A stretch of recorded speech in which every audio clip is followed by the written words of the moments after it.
कंठी कौतुकानी विराजितो कंठी कौतुकानी विराजितो विराजितो विराजितो गहा गाते सीतावरा तुलसीहारा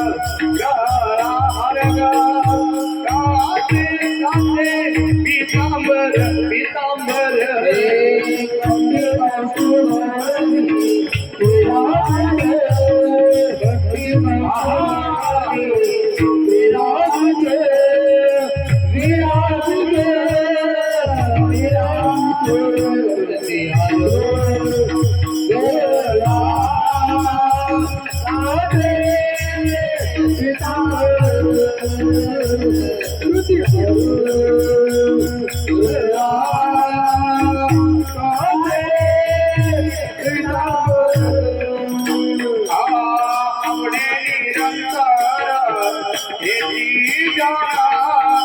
आवडे निरंतर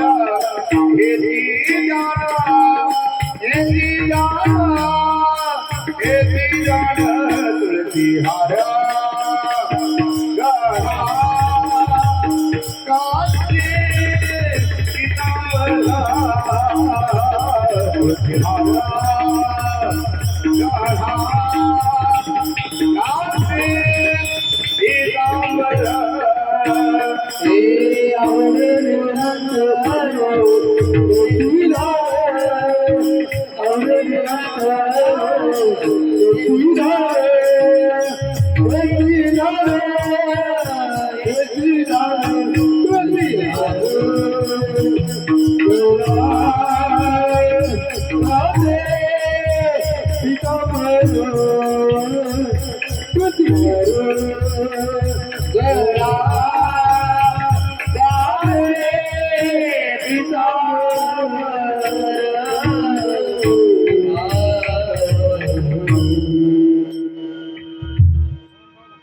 हॅलो हॅलो हॅलो ही कमी करून जरा आवाज आवाज वाढा हॅलो मोहन महाराज कने घेऊन या हॅलो द्या आवाज आवाज हॅलो हॅलो हरी हॅलो जरा दोन ट्रबल हॅलो हरी हा आता ही कोणी हॅलो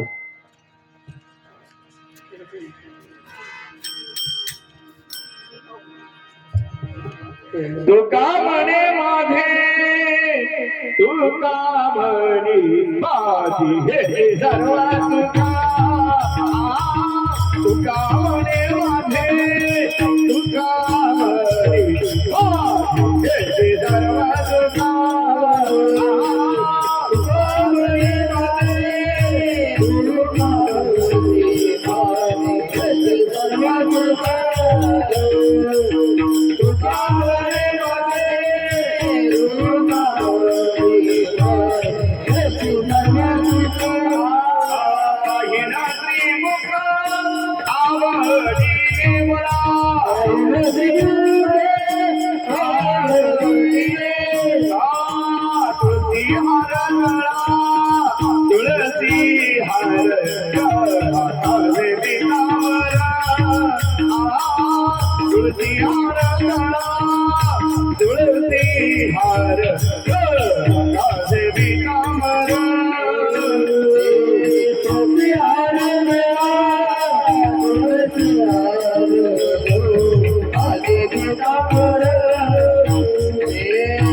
देवी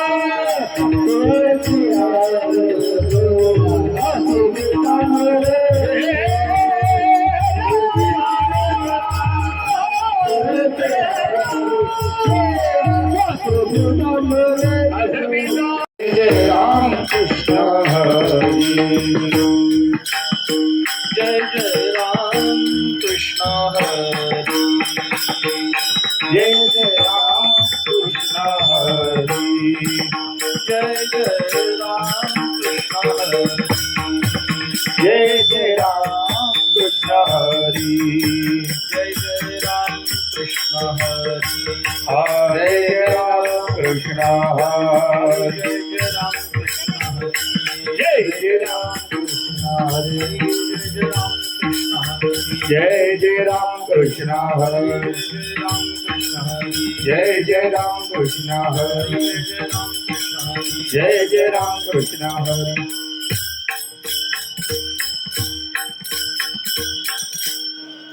रूप पाहतालोचनी सुख झाले ओ साजणी तोहा विठ्ठल बरवा तोहा विठ्ठल रूप पाहतालोचनी सुख झाले हो साजनी त्वहा विठ्ठल बरवा त्वहा विठ्ठल बरवा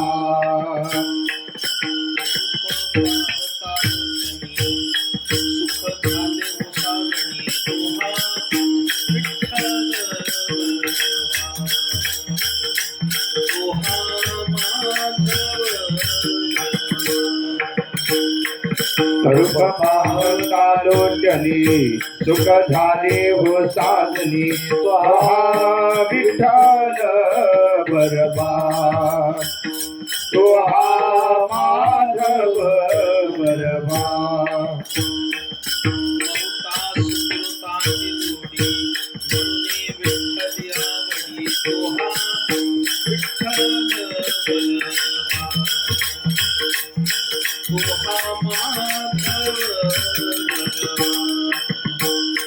बहुता सुकृताची जोडी म्हणून विठ्ठली आवडी त्वहा विठ्ठल बरवा त्वहा माधव बरवा सर्व सुखाचे वापर देवी वर तोहा विठ्ठल तोहा माधव सर्व सुखाचे आगर वापर देवी वर त्वहा विठ्ठल बरवा त्वहा माधव बरवा सर्व सुखाचे आगर वापर देवी वर तोहा विठ्ठल बरवा तोहा माधव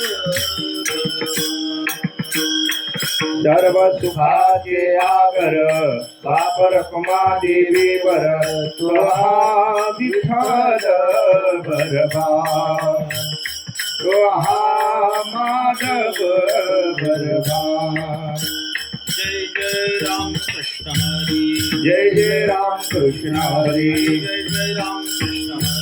जय जय राम कृष्ण हरी जय जय राम कृष्ण हरी जय जय राम कृष्ण हरी जय जय राम कृष्ण हरी जय जय राम कृष्ण हरी जय जय राम कृष्ण हरी जय जय राम कृष्ण हरी जय जय राम कृष्ण हरी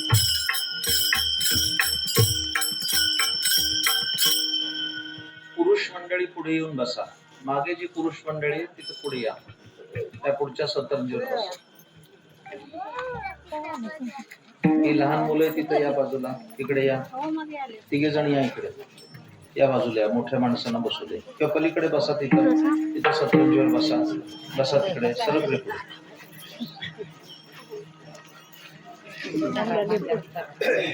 पवित्र तो देह वाणी पुण्यवंत.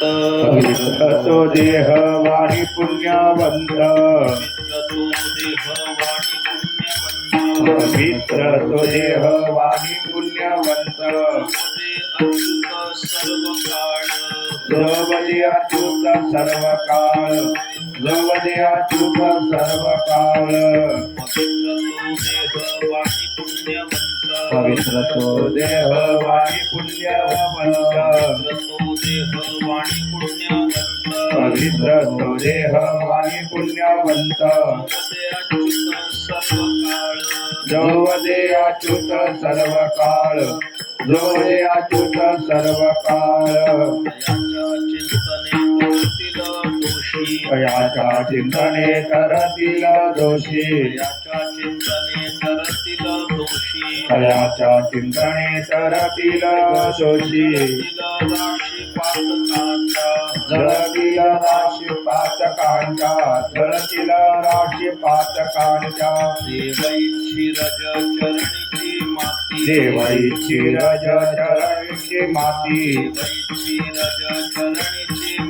देवाईची रज चरणीची माती धावत चालती मागे मागे धावत चालती मागे मागे काय त्यावरले वेगळे अनिक काय त्यावरले वेगळे अनिक वैकुंठ नायक दया कंठी वैकुंठ नायक दया कंठी तुका म्हणे देव भक्तांचा संगम तुका म्हणे देव भक्तांचा संगम तेथीव घनाम त्रिवेणीचा तेथीव घनाम त्रिवेणीचा दयाच्या चिंतने तरली दोषी दयाच्या चिंतने तरतील दोषी जळतील राशी पातकांच्या जळतील राशी पातकांच्या आयोबार कुमारी आयोबार कुमारी आयोबार कुमारी आयोबार कुमारी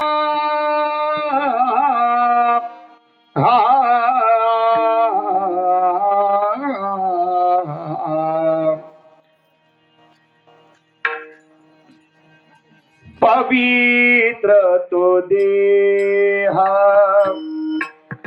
वाणी पुण्यवंत पवित्र तो देहा वाणी पुण्यवंत पवित्र तो देह वाणी पुण्यवंत पवित्र तो देह वाणी पुण्यवंत पवित्र तो देहा वाणी पुण्यवंत पवित्र तो देहा वाणी पुण्यवंत पवित्र तो देह वाणी पुण्यवंत पवित्र तो देह वाणी पुण्यवंत जो वदी अच्युत सर्व काल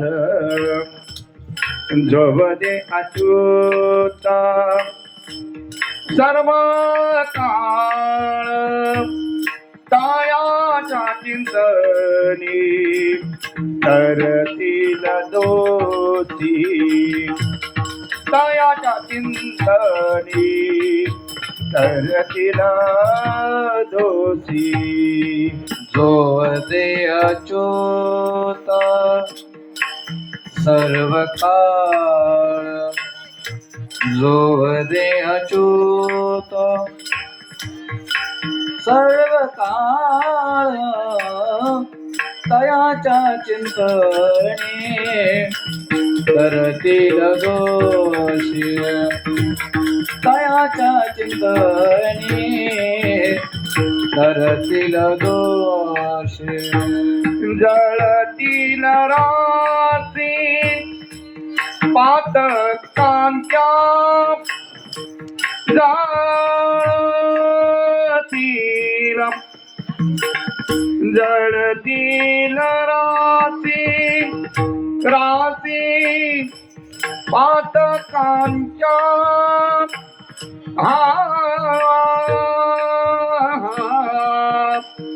जळतील जळतील जळतील राशी राशी पातकांच्या पातकांच्या पातकांच्या जळतील राशी पातकांच्या पातकांच्या पातकांच्या पातकांच्या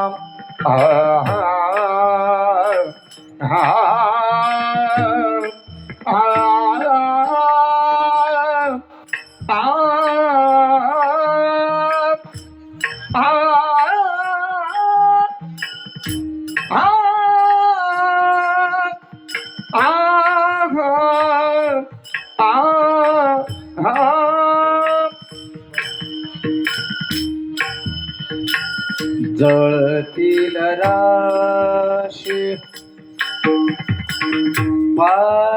पातकांच्या पातकांच्या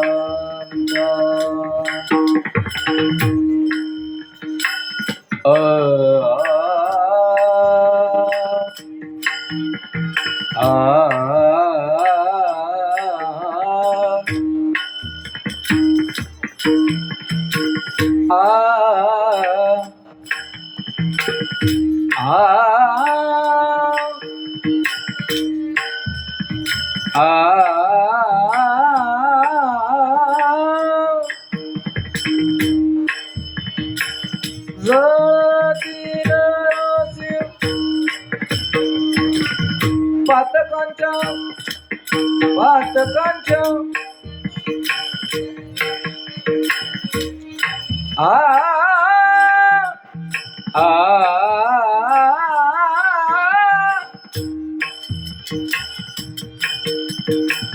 जळतील राशी पातकांच्या जळतील राशी पातकांच्या जळतील राशी पातकांच्या तयाच्या चिंतनी तरतील दोषी तयाच्या चिंतनी तरतील दोषी दोषी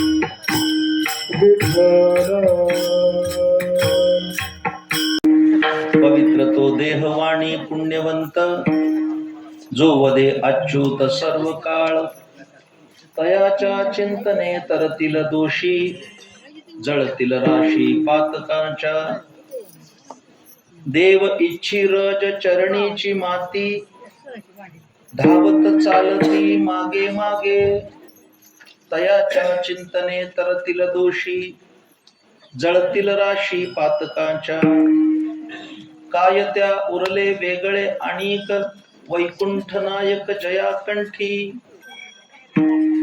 तयाच्या चिंतने तरतील दोषी जळतील राशी पातकांच्या तुका म्हणे देव भक्ताचा संगम तुका म्हणे देव भक्ताचा संगम तेथे ओघनाम त्रिवेणीचा तयाच्या चिंतने तरतील दोषी जळतील राशी पातकांच्या विठ्ठल विठ्ठल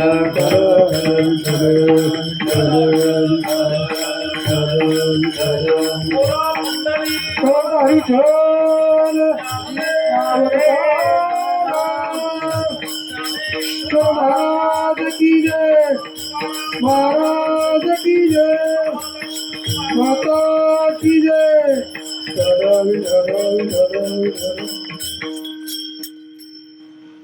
पवित्र तो देह वाणी पुण्यवंत जोवदे अच्युत सर्व काळ वयाच्या चिंतने तरतील दोषी जळतील राशी पातकांच्या. संत श्रेष्ठ जगद्गुरु तुकाराम महाराज यांचा हा एक प्रासादिक असा अभंग आहे. ज्या अभंगामध्ये तुकाराम महाराजांनी संत लक्षणांचा विचार तर केलाच आहे, पण त्याचबरोबर अशा लक्षणांयुक्त असणाऱ्या महापुरुषाच्या चिंतनानं आपल्याला काय फायदा होतो याचाही विचार मांडलाय. माझ्या प्रिय श्रोत्यांनो, माझ्या निरूपणाला प्रारंभ करण्यापूर्वी अंतःकरणातील काही सात्विक स्पंदन व्यक्त करणं कर्तव्य मानतो. प्रथमतः मी थोपटेवाडीच्या ग्रामस्थांचं अभिनंदन करणार आहे. अभिनंदन कशा करता, तर छोटीशी वाडी असताना सुद्धा त्यांनी गेली 6 वर्ष वारकरी संप्रदायाचा हा कीर्तन महोत्सव तुकोबारायाच्या विजेच्या निमित्तानं सुरू ठेवलाय, म्हणून त्यांचं अभिनंदन केलं पाहिजे. कौतुक केलं. मोठ्यांदा टाळ्या वाजवा. तुमचं मला बोलावलंय म्हणून मी स्तुती केली पाहिजे असा मी स्तुती पाठवत नाही, पण मला आज एक आनंद झालाय इथं आल्यानंतर. एक छोटीशी एक प्रकारची वस्ती आहे आणि आपली उपास्य देवता असणाऱ्या श्री महालक्ष्मीचं या ठिकाणी सुंदर असं मंदिर आहे आणि तिच्या प्रांगणामध्ये तुकोबारायाचा बीजोत्सव मोठ्या श्रद्धेनं सुरू आहे. मला आनंद कशाचा झाला इकडे लक्ष द्या. मोठमोठ्या शहरांमध्ये हजारोच्या संख्येनं भव्य आणि दिव्य वारकरी पंथाचे उत्सव सुरू आहेत. इकडे लक्ष द्या. लक्षावधी लोकांना अन्नदान सुरू आहे.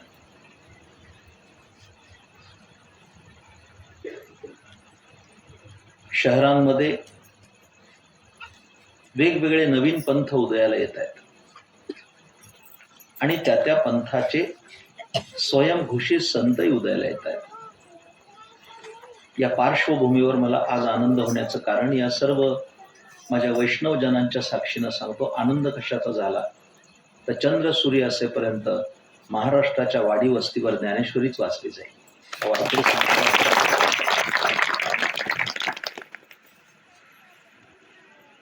माझं येण्याचं कारण माझ्या परमार्थ पथावरील एक निकटचे असे स्नेही असे हरिभक्तीपरायण भागवत महाराज साळुंखे, एक उत्तम कीर्तनकार, एक उत्तम लेखक म्हणून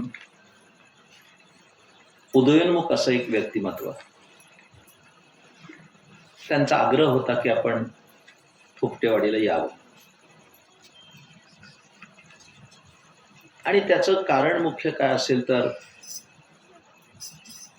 ज्यांची थोपटेवाडी जन्मभूमी असे वारकरी पंथाचे आणि दत्तोपासक असणारे हरिभक्तीपरायण बिचकुले मामा, त्यांचा आग्रह की आपण आलं पाहिजे. भोसरीच्या मोठ्या उत्सवामध्ये त्यांचा आणि माझा अनुबंध.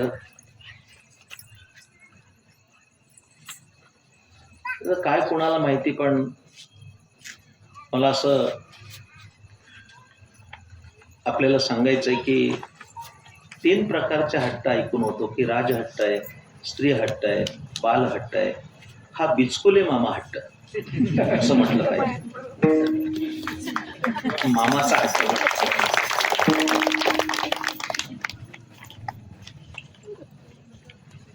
एक सात्विक असं व्यक्तिमत्व आहे.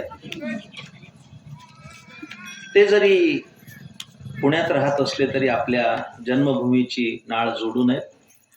जननी जन्मभूमीश्च स्वर्गादपि गरीयसी असं म्हटलेलं आहे.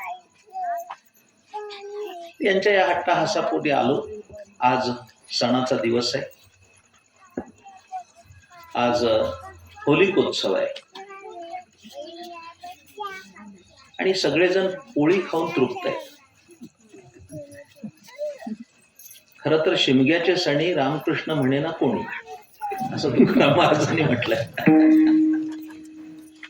शिमग्याच्या दिवशी भजनापेक्षा बोंब मारणं जास्त महत्वाचं. इकडे लक्ष द्या, शांततेने ऐका. माझ्या प्रिय श्रोत्यानं, मी असे तो हिमाचल फिरलोय तर 50 वर्ष मी फिरूनच थकलेलो आहे.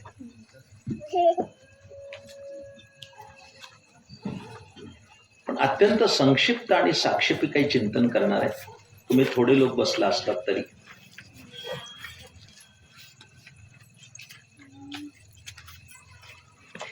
महाराष्ट्राचं वैभव काय, इकडे लक्ष द्या. तुकाराम महाराजांच्या या सदैव वैकुंठ गमनाच्या महोत्सवात सांगतोय. महाराष्ट्राचं वैभव काय. मला विस्तार करायला खूप जागा आहे पण मी तो करणार नाही. इकडे लक्ष द्या.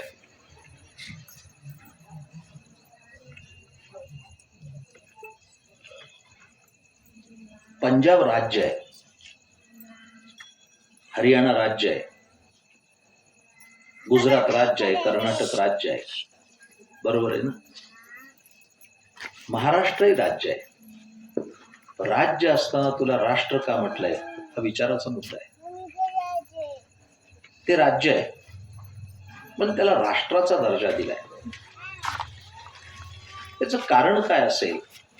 अनेक कारण त्यामध्ये समाविष्ट आहेत पण त्याच्यामध्ये सगळ्यात मोठं कारण कोणतं असेल तर जगामध्ये जितके संत झाले नाहीत इतके संत एकट्या महाराष्ट्रात झाले. की महाराष्ट्राची भारतात नाही म्हणालो, जगात जगभरामध्ये जेवढे संत झाले नाहीत एवढे संत एकट्या महाराष्ट्रात झाले. आणि आपण पुण्याचे लोक तर खूप भाग्यवान आहोत. म्हणजे इतर जिल्ह्यातलं कुणी असेल तर त्याने आमच्याकडे वटारून बघू नये. पुणे जिल्हा खरोखर भाग्यवान आहे. त्याचं कारण काय ते या संत परंपरेचे ज्ञानोबा तुकोबा आपल्या जिल्ह्यात आहे. ही आपल्या जिल्ह्याची खूप मोठी पुण्याई मानली पाहिजे. आळंदीला ज्ञानेश्वर महाराज आहे, देहूला तुकाराम महाराज आहे. मी महाराष्ट्र शासनाला लिहिलंय बरं का मामा, आणि ते होईल असं मला वाटतंय. मी जेव्हा उत्तर भारतात गेलो, उत्तर भारतामध्ये अयोध्या असेल, मथुरा असेल, वृंदावन असेल, काशी गया प्रयाग असेल तर त्या तीर्थावर मला असे बोर्ड दिसले ठिकठिकाणी आणि त्याच्यावर असं लिहिलेलं आहे. तुम्ही जा कधी गेला तर त्याच्यावर असं लिहिलंय, देवभूमी उत्तरांचल में आपका हार्दिक स्वागत है. उत्तरांचल सरकार, कारण रामकृष्णादि अवतार तिकडेच झाले, देवादिकांचे अवतार उत्तर भारतात झाले म्हणून ती देवभूमी आहे. म्हणून शासनाला कळवलं की आपण सुद्धा आपल्या तीर्थक्षेत्रावर फलक लावले पाहिजेत आणि त्याच्यावर लिहिलं पाहिजे संत भूमी महाराष्ट्र में आपका हार्दिक स्वागत आहे. आणि संत अवतीर्ण झाले.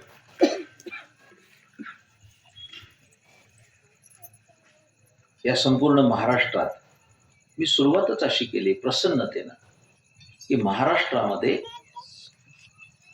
सगळ्यात शहाण्या लोकांचा पंथ म्हणून वारकरी संप्रदायाचं नाव घ्यावं लागेल. याचे काय कारण असतील. वारकरी संप्रदायाने त्यांचं संतत्व आणि त्यांचं साधुत्व हे अत्यंत अणकुचीदार ठेवलंय. मला माहिती आहे की मी खेड्यात कीर्तन करतोय, पण मी सुलभ सांगतोय, फार कठीण सांगत नाही.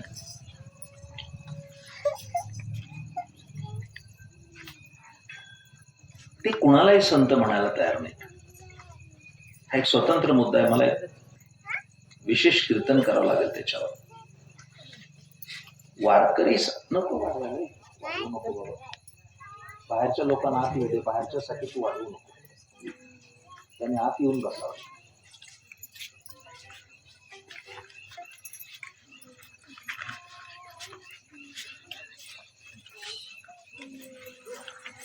कुठे आलो होतो आपण?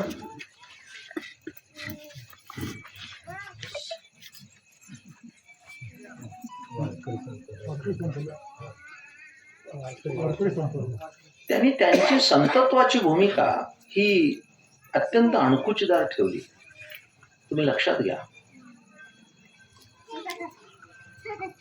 मी आताच म्हणालो की याचा मी विस्तार करू शकतो, पण तो विस्तार करणार नाही मी. आणि मला पुढे अभंग सांगायचा आहे. वारकरी सांप्रदायिक लोकांनी बाह्यांगापेक्षा आंतरलक्षणाला जास्त मूल्य दिलं. जे काही थोडे बहुत मान्यवर बसलेत विचार करू शकतात. वारकरी संप्रदायाची संतत्वाची भूमिका बाह्यांगावर नाही. थाप टाकायचा.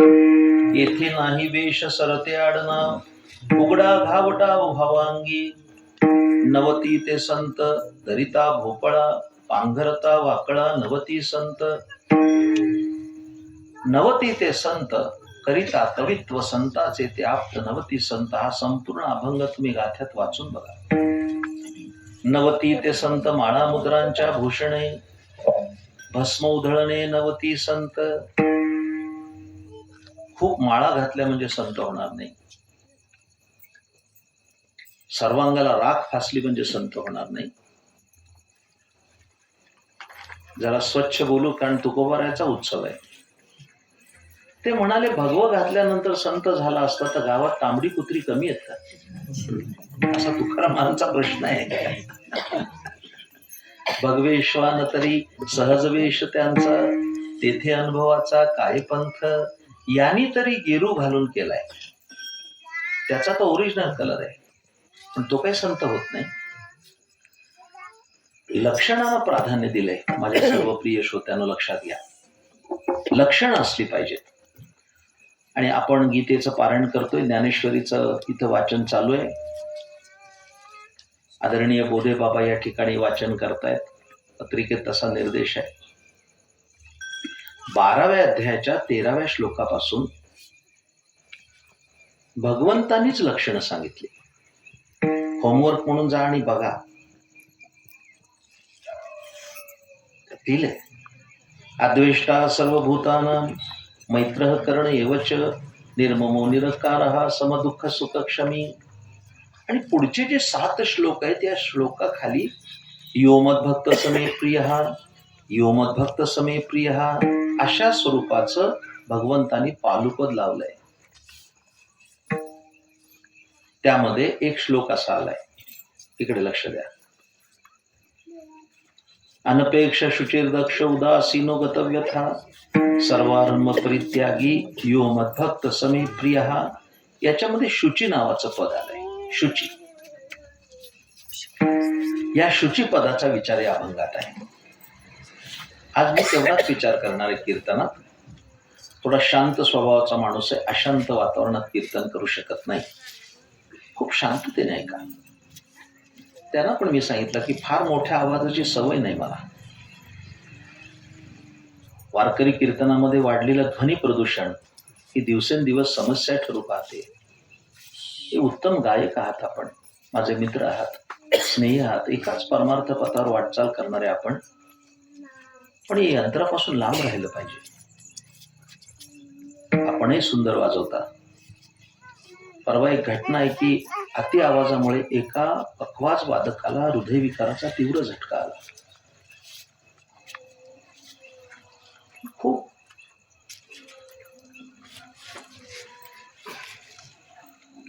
अशी कर्णकर्कश कीर्तन होत राहिली तर 10 वर्षाने कीर्तन सुरू असतील, पण श्रोते बहिरे असतील. नाकारता येत नाही. खरं सांगू का, श्रोते सज्जन आहेत तो, ते तक्रार करत नाहीत. माझं हे स्वानुभवाचं कीर्तन आहे आणि कुणीतरी बोललं पाहिजे. परवा छत्रपती संभाजीनगरला माझं कीर्तन झालं. 6व्या दिवशीची कीर्तन सेवा होती. मामा एक माणूस येऊन भेटला, वयस्कर माणूस, 80 वर्षाचा. तो मला म्हटला, आज 6व्या दिवशी मी कानातले कापसाचे बोळे काढून कीर्तन ऐकले. रोज कापसाचे बोळे घालावे लागतात. ह्या प्रतिक्रिया कीर्तनाच्या असतील तर आपण कुठेतरी चुकतोय, हे लक्षात घ्या. कानाची मर्यादा 50 डेसिबल पेक्षा जास्त नाही, हे लक्षात घ्या. खूप शांतते नाही का, जरा बोलू का. कालच चर्चा झाली. काल वैश्विक संमेलन झालं मराठी भाषेचं नाशिकला. त्यात माझं व्याख्यान होतं. शासनानं खूप मोठा उपक्रम केला. मराठी भाषेला अभिजात भाषेचा दर्जा देण्यात आला आणि शासनानं खूप मोठं काम केलं. 27, 28 आणि 1 तारखेला खूप मोठं अभियान आणि जगभरातून जवळजवळ 300 ज्ञानी मराठीचे अभ्यासक आले होते. इकडे लक्ष द्या. त्यात मी सांगून आलोय, की सांगताना पण मला आनंद वाटतोय. भाषेचा प्रवास लक्षात घेता, वास्तविक आता अभंगाशी संबंध नाही या व्याख्यानाचा, पण जे लोक थोडे बसले ते ऐकू शकतात. भाषेचा विचार करत असताना अनेक भाषा जगभरामध्ये आहेत. त्यामध्ये संस्कृत ही सर्व भाषांची जननी मानली जाते. आपलं सगळं वैदिक वाङ्मय, किंबहुना रामायण महाभारतादी महावाक्य महाकाव्य सुद्धा ही संस्कृतात आहेत. इकडे लक्ष द्या. पण असं म्हणता येईल की संस्कृत ही देवभाषा आहे, गिरवणवाणी आहे, तिला देववाणी म्हणतात, देवभाषा आहे. इकडे लक्ष द्या. ऐकायला आनंद वाटेल. कालच्या संमेलनात माझं भाषण त्यातलं मी सांगतोय. संस्कृत ही देवभाषा असेल तर मराठी ही संत भाषा आहे, ज्या भाषेचा स्वीकार संतांनी केला. लक्षात ठेवा. तुम्हाला सांगू, ऐकता ऐकता ज्ञानेश्वर महाराजांना 56 भाषा येत होत्या, होय की नाही. पण गीतेचा अर्थ सांगण्यासाठी त्यांनी मराठीची निवड केली. हा मराठी भाषिकांवर केलेला सर्वात मोठा उपकार आहे. आम्ही कधीच विसरलो नाही.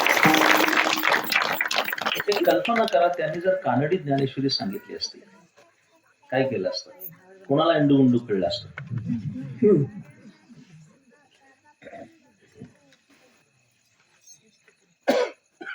सगळं अवघड आहे. माझा मराठाची बोलू कौतुके, पर्यामृता तेही पैजा जिंके, ऐसी अक्षरे रसिके मेळवे. ही मराठीची नगरी, ब्रह्मविद्येचा सुकाळू करी. ज्ञानोबा बोलतात. मला त्याकडे लक्ष केंद्रित करायचं नाही, माझ्याकडे लक्ष द्या. शुची या पदाचा विचार आलाय.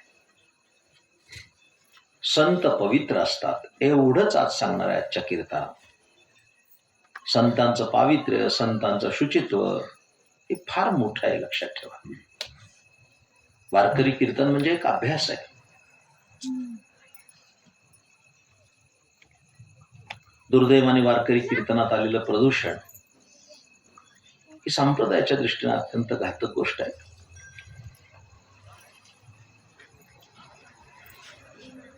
वारकरी कीर्तन कधीही विनोदा करता नव्हती. प्रासंगिक आणि वस्तुनिष्ठ विनोद येणं स्वाभाविक आहे, पण 200 कीर्तन म्हणजे विनोद नाही. एक जण म्हणाले, माझ्या कीर्तनात 200 विनोद आहे, हाच मला मोठा विनोद वाटला. वारकरी कीर्तन ही विचारा करता होती आणि विचारा करताच राहतील, हे लक्षात ठेवा. शुचित्वाचा विचार चालू आहे, माझ्याकडे लक्ष द्या. आपण सर्व शास्त्र मानणारे लोक, इथे जे बसलेले लोक आहेत, हे शास्त्र मानणारे. शास्त्रानं काही गोष्टी पवित्र सांगितल्या, त्याचा विचार काही अंशी मी समोर प्रस्तुत करणार आहे आणि त्या तुलनेमध्ये संत किती पवित्र याचा आपण विचार करूया. हे तुम्हाला माहित असलं पाहिजे.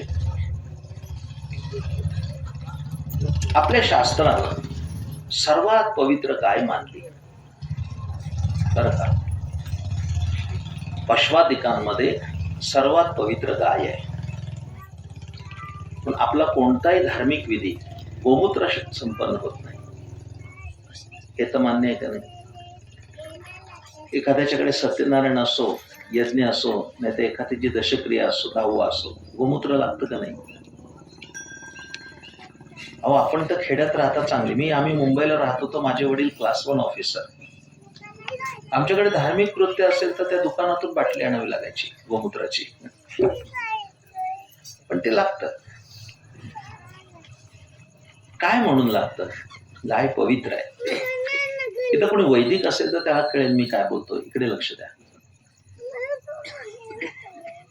यज्ञ करायचा झाला तर पंचगव्य प्राशन विधी आहे बरं का. इकडे लक्ष द्या जरा, नीट ऐका. असे चुळबुळत ऐकू नका. माझी मतं स्वच्छ आणि पारदर्शक आहे. कीर्तन कानानं ऐकलं तर नवल नाही, तो त्याचा धर्म आहे. कीर्तन डोळ्याने ऐकता आलं पाहिजे. जे कीर्तन ऐकताना डोळ्याची पापणी पण पडता कामा नये, तर थोडाफार फायदा झाला तर होईल. नाही तर कीर्तन लोक ऐकत असतात, ते बुवा पखवाज वाजवत असतात, त्याची कणिक पडलेली असती, ती कणिक उचलायची, त्याचा उंदीर करायचा. चालू कीर्तनात तो उंदीर मोडायचा, त्याचा मोदक करायचा. असे आचरट चाळे करत कीर्तन ऐकले तर काही फरक होणार नाही. वेळ आणि पैसा फुजूल वाया जाईल. काही मी उद्धार पावेन, काही कृपा करील नारायण, ऐसे तुम्ही सांगा संतजन, करा समाधान चित्त माझे. इतक्या तीव्र तितिक्षेनं कीर्तन ऐकायचे असतात. मुद्दा काय चाललाय? पंचगव्य. पंचगव्य म्हणजे काय आहे? इकडे लक्ष द्या, इकडे लक्ष द्या. एखाद्या वेळेस ताप जर आला, एखादी कॅल्पॉल खाल्ली, क्रोसिन खाल्ली तर ताप जातो. पण मुदतीचा ताप जो आहे, मुदतीचा ताप जर हाडात मुरला तर विशिष्ट उपचाराची गरज असते. तसं साधं पाप असेल तर एखाद्या साधनेनं जातं. पण जे पाप अस्थीमध्ये मुरतं, अशा अस्थीत मुरलेल्या पापाला बाहेर काढण्याचं काम पंचगव्य करतं. पंचगव्य म्हणजे काय भानगड आहे? पंचगव्य म्हणजे गाईचं दूध, गाईचं दही, तूप, मूत्र आणि शेण हे विशिष्ट प्रमाणात रसायन तयार करून, अभिमंत्रित करून ते प्यावं लागतं. हा माझा खूप मोठा अभ्यासाचा विषय. कदाचित मी त्या विषयात रमलो तर अभंगाकडे दुर्लक्ष होण्याची शक्यता आहे. आपण सगळे कृषक असलो तरी गाढ झोपलोय. आपण सगळे शेतकरी, पण शेतकरी पण प्रगाढ झोपलाय कुंभकर्णासारखा. तुम्हाला माहिती नाहीये, मी सांगू इच्छितो, इथं लक्षात ठेवा. आज देश अशा वाईट वळणातून चाललाय. राष्ट्रबंधू राजीवजी दीक्षितांचा प्रकल्प बघा, युट्यूबवर मिळेल.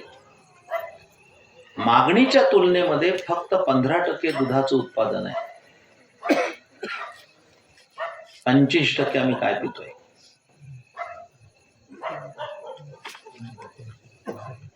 शुद्ध केमिकल पितोय. माफ करा, मला क्षमा करा. आमचे शेतकरी दुधात युरिया टाकतायत. हे सूर्यप्रकाश इतकं स्वच्छ. असं कदाचित होत असेल की आजोबा इथे दुधात युरिया टाकत असेल आणि त्याचा नातू मुंबईला पित असेल. हा कर्माचा सिद्धांत असाच फिरत राहतो. 2 पैशाच्या लालसेपोटी आम्ही काय करतो? जर्सी नावाचा प्राणी आहे, ती गाय नाही, हे राष्ट्रबंधू राजीव दीक्षिताने सांगितलंय. दूध देणारा तो दुसरा पशु आहे, ती गाय नाहीये. सूर्यप्रकाशा इतकी स्वच्छ गोष्ट आहे. गाय वाचली तरच देश वाचेल, नाही तर नाही वाचू शकत.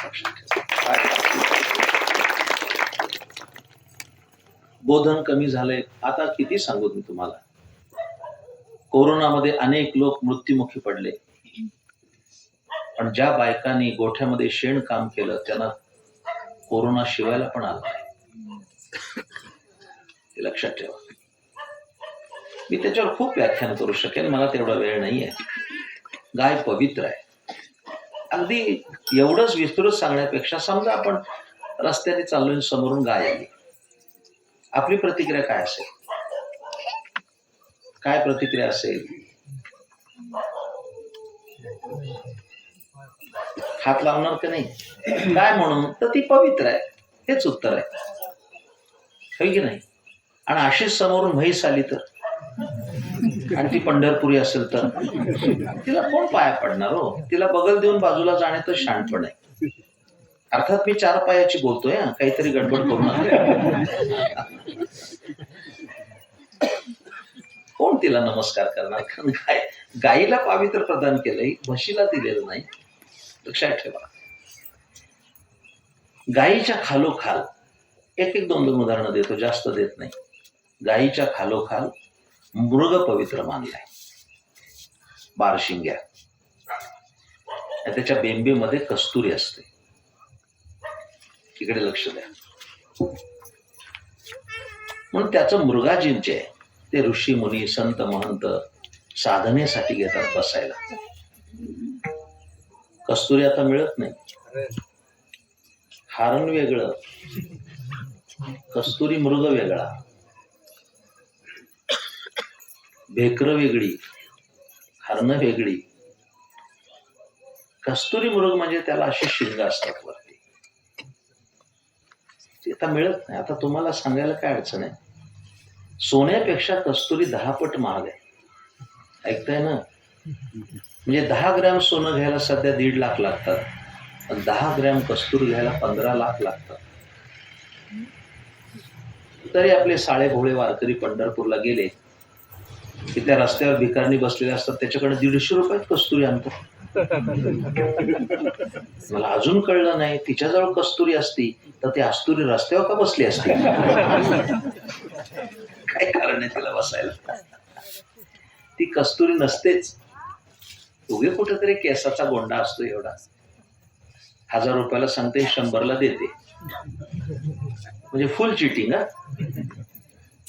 कस्तुरी आता फक्त तिरुपती बालाजीला आणि पांडुरंगाच्या कपाळाला लावली जाते. संतांनी वर्णन केलं ना, कस्तुरी मळवट चंदनाची उटी, कस्तुरी मळवट चंदनाची उटी, कस्तुरी मळवट चंदनाची उटी, कस्तुरी मळवट चंदनाची उटी, आरुळे माळकंठी वैजयंती, वैजयंती, रुळे माळकंठी वैजयंती, वैजयंती, आरुळे माळकंठी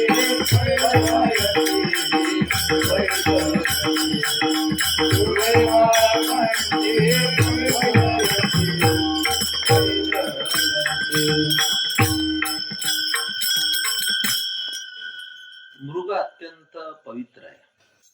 धातू वर्गात काही धातू पवित्र आहेत. त्याच्यात पवित्र म्हणून सोन्याचीच वर्णी लागली.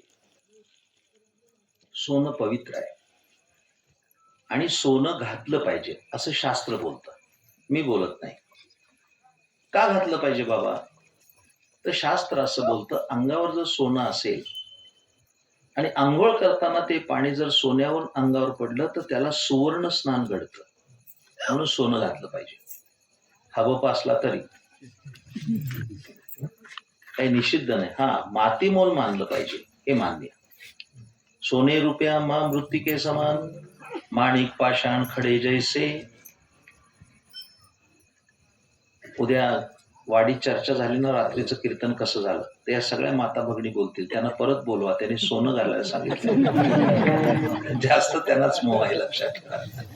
आणि तुम्हाला पण सांगतो पुरुषांना, घरातल्या कुलस्त्रियांच्या अंगावर सोनं पाहिजे.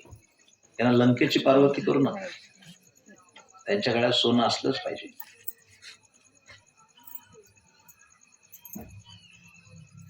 अगदी स्पष्ट सांगायचं झालं तर सांगतो, माणसाचा सोन्याचा निकटचा संबंध किती आहे?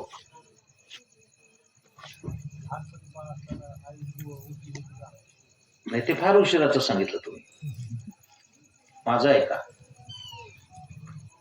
16 संस्कार आहे जन्माला आल्यानंतर. जन्माला येण्यापूर्वी, जन्माला आल्यावर आणि मरणोत्तर. आता 16 संस्कारातले फक्त 2च राहिले. एक विवाह संस्कार आणि एक अंत्यसंस्कार. नाही तर संस्कारच राहिला नाही. पूर्वी जन्माला बाळ आलं की एक जातकर्म संस्कार होता. जातकर्म संस्कार म्हणजे काय? तर बाळ जन्माला आलंय, अजून आईची नाळ तोडली नाही, तेवढ्या अवधीमध्ये बाळाच्या जिभेवर सुवर्ण शलाकेनं, शलाका म्हणजे तार, सोन्याची तार मधात बुडवायची आणि त्याच्या जिभेवर ओंकार लिहायचा. आता बाळणपण हॉस्पिटलमध्ये होतात म्हणून तो संस्कार संपला, पूर्वी तो होता. जन्माला आलेल्या तोंडात काय आहे? सोनच आहे ना. पहिला स्पर्श कशाचा आहे? आणि मेल्यानंतर पण तोंडात काय आहे? इथं घालतात का नाही? तर माणसं मरतच नाही, घालतात ना. किती महाग झालं तरी एक मणी घालावा लागतो.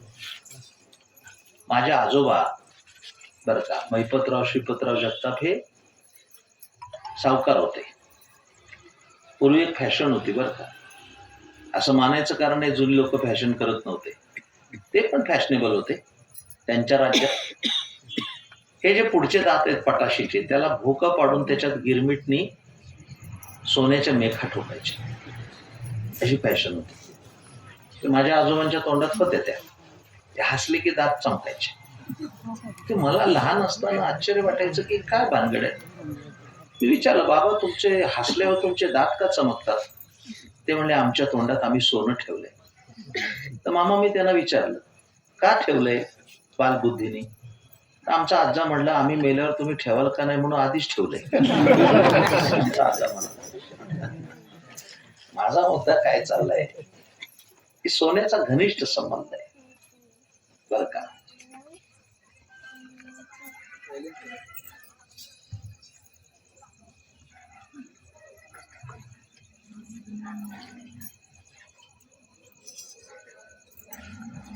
अगदी अचूक सांगतो, सोनं मलिन होत नाही. जरा बोलू का? ऐकता? शास्त्र काय बोलतं? सोनं घाणीत पडलं तरी उचलून घ्यावं. काही कळतंय? सोनं घाणीत पडलं तरी उचलून घ्यावं, आणि सध्या तर घ्यावंच घ्यावं. काय अर्धा तोळ्याची अंगठी संडासात पडली म्हणून समर्पय मी म्हणता?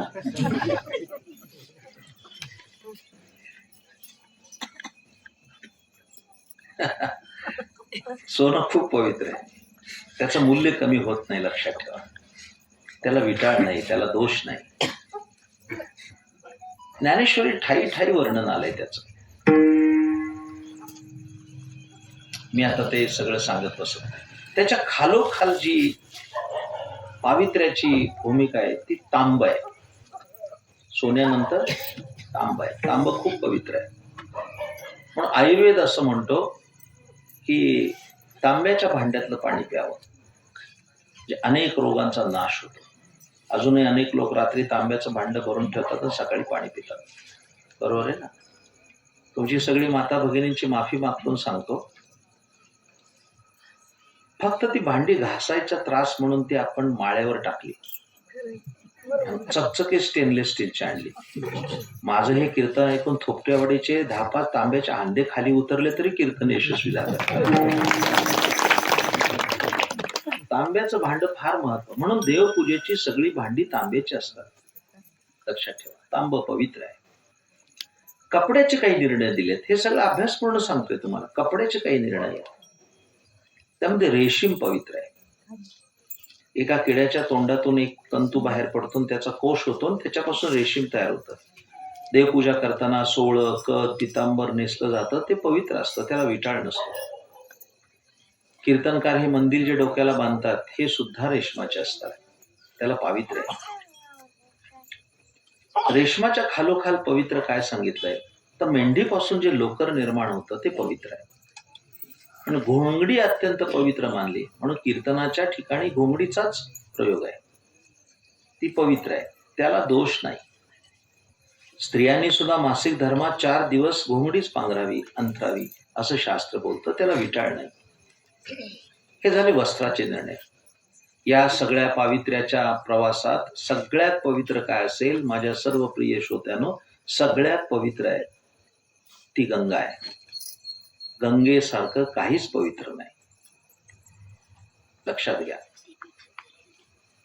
तो सुद्धा माझा अभ्यासाचा विषय खूप मोठा आहे बरं का. भारताचं वैभव वर्णन करताना किती सुंदर लिहिलंय.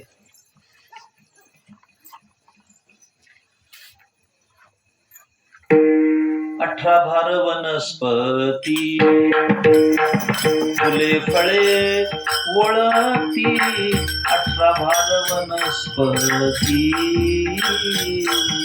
18 भार वनस्पती, फळे वळती, 18 भार वनस्पती, 22 पोखरणी नदी गंगा वाहती, 22 पोखरणी, 22 पोखरणी नदी गंगा वाहती, 22 पोखरणी. ज्या घरी कुलस्त्रिया राज्य राणी व संपत्ती, ज्या घरी कुलस्त्रिया ज्या घरी कुलस्त्रिया राजराणी व संपत्ती, ज्या घरी कुलस्त्रिया आहे सुख सांडोनिया, कासया योग सेविसी, कासया योग सेविसी, पर्ये दे मदालसा, सोहम जो रे बाळा, पर्ये दे मदालसा.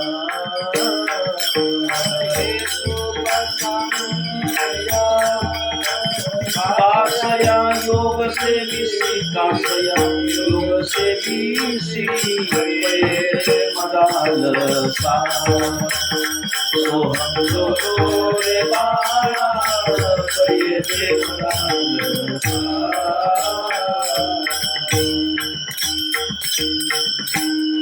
छान वाजवलं, टाळी वाजवा किती.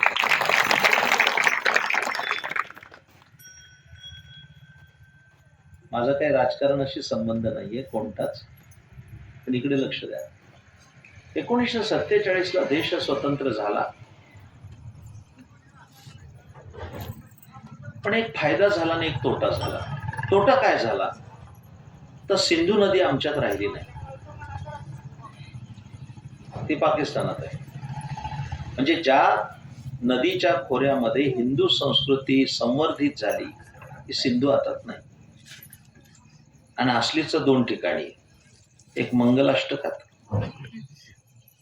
गंगा सिंधू सरस्वती च यमुना, आणि दुसरी गोदावरी नाही सिंधूच चाललंय. दुसरी एकच पहिला नाटकात सुधाकराची सिंधू.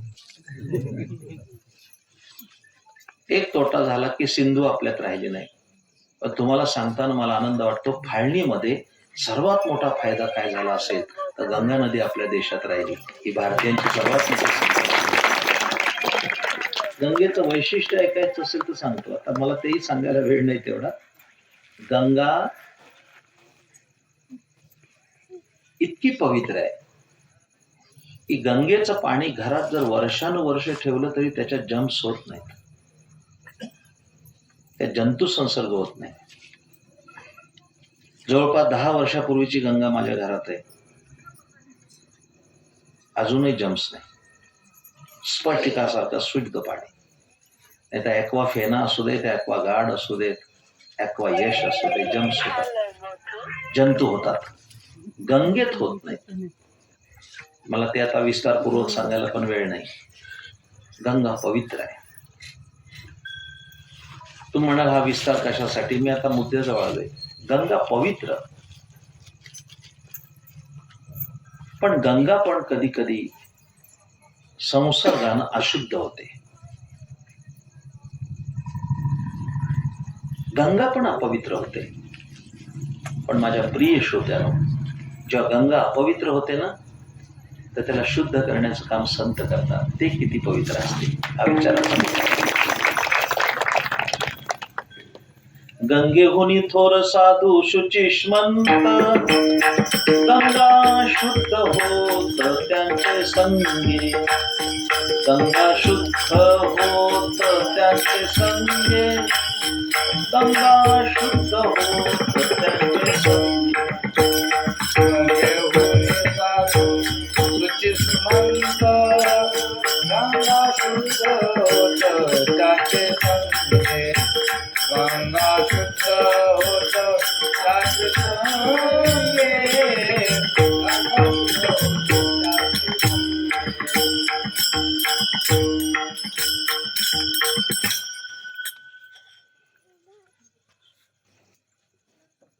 एका माणसाने प्रश्न विचारला मला, बरं का, येतात लोक विचारायला काय काय.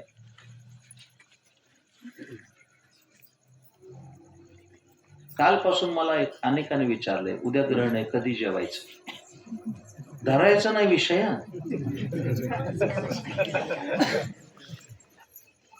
ते काय प्रश्न विचारतील नेम नाही. एकाने मला विचारलं, महाराज देवळात गेल्यावर घंटा वाजवायची का बाहेर येताना वाजवायची? म्हणलं तुला वेळ मिळेल तेव्हा वाजव, फक्त कीर्तन चालू असताना वाजू नको, एवढं कळत तरी पास आहे.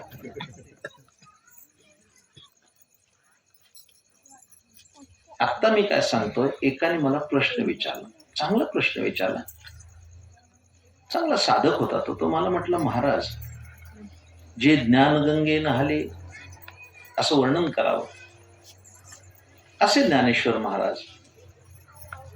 मग असे ज्ञानेश्वर महाराज ज्ञानगंगेत जर त्यांनी स्नान केलं असेल, तर पंढरपूरला जाताना त्यांना निरेमध्ये आणि चंद्रभागेत आंघोळ का घालतात? ज्ञानोबाला काय चंद्रभागेच्या आंघोळीची गरज आहे? असा प्रश्न विचारला. त्यानं म्हणलं, तुमचा रास्त प्रश्न आहे. ज्ञानेश्वर महाराज सारख्या अंतर्बाह्य सुशिष्मंत असणाऱ्या संताला स्नानाची गरज नाही. पण पंढरपूरला गेल्यानंतर माऊलींच्या पादुका असतात, त्या चंद्रभागेत नेतात, त्यांना स्नान घालतात. कशा करतात? तर मी त्याला सांगितलं, बाबा ज्ञानेश्वर महाराजांना चंद्रभागेच्या स्नानाची गरज नाही, पण तुझ्या माझ्यासारखी साधक जेव्हा आंघोळ करतात, ते चंद्रभागा मलिन होते आणि एका ज्ञानोबाने स्नान केलं की ती परत शुद्ध होते, म्हणून ते स्नान करतात. असं काहीतरी करतात. संतांचे न्यांग लगे पापा ते जिणने गंगे, तेणे संत शंगे शुचित्व कैसे. ज्ञानोबाने प्रश्न विचारतात ज्ञानेश्वरी. गंगेपेक्षा संत पवित्र आहेत. वारकरी इतिहासच आहे, इकडे लक्ष द्या.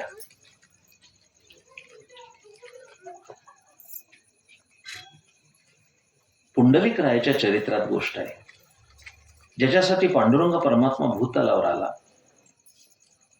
त्या पुंडलिक रायांना त्याच्या आई वडिलांनी सांगितलं की आपण काशी यात्रेला जाऊ. पुंडलिक राय म्हणले, तुम्हाला जायचं तर जा. आई वडील आपले गेले. कालांतराने 4-6 दिवसाचा वेळ गेला आणि त्याची बायको पण म्हणाली की आपण पण जाऊया काशीला. पुंडलिक राय एका पायावर उभे राहिले. मजल दर मजल गेले. चालण्याच्या वेगामुळे आई वडिलांची भेट झाली. आई वडिलांना आनंद झाला. उशिरा का होईना पण आपला मुलगा आला. रस्त्याने चालले. पुंडलिक रायची आई म्हटली, माझे गुडघे दुखतात रे. वडील म्हणाले, माझी पण कंबर दुखते. ते असं वर्णन आहे की त्यांच्या गळ्याला दोरी लावली. थोड्याच काळात त्यांची बायको पण म्हटली की माझे पण पाय दुखतात धणी. पुंडलिक रायाने तिला खांद्यावर घेतली, असं वर्णन आहे. त्या काळात एकच पुंडलिक होता. खुलासा करण्याचं कारण नाही. चालत दर मजल करत एका आश्रमात आले. सगळ्यांची जेवणं झाली आणि पुंडलिक राया सकट सगळेजण झोपले. रात्री कसल्याच्या आवाजानं पुंडलिकरायांना जाग आली. पुंडलिकराय उठले. पाहत तो काय 3 कुरूप स्त्रिया आत आल्या, त्या विद्रूप होत्या. आल्या आल्या कोणी भांडी घासली, कोणी धुणं धुतलं, कोणी देवपूजेची उपकरणं साफ केली, कोणी सडा संमार्जन केलं, कोणी रांगोळी टाकली. आणि पंचउष्यकाल होताना पहाटेच्या समयाला या 3ही देवस्त्रिया सर्वांग सुंदर बाहेर होऊन निघाल्या. आश्चर्य वाटलं. पुंडलिकरायांनी त्यांना आढळून विचारलं, कोण आहात तुम्ही? आत येताना अत्यंत कुरूप होतात आणि आता सुंदर, कोण आहात? त्यातल्या एका बाईने उत्तर दिलं, मी गंगा आहे, ही यमुना, ही सरस्वती, आम्ही त्रिवेणी आहोत. आम्ही पतितोद्धाराचं काम करतो. पण ज्या वेळेस पापी लोक आमच्यात आंघोळ करतात त्यावेळेला आम्ही मलिन होतो आणि मग या ऋषीच्या दर्शनाला येतो, या ऋषीची सेवा करतो आणि या ऋषीच्या दर्शनानं आम्हाला पुन्हा पावित्र्य प्राप्त होतं. दृष्टांत संपला.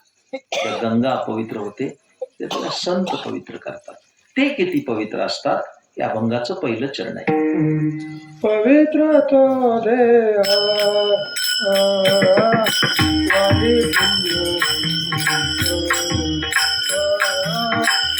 पवित्र तो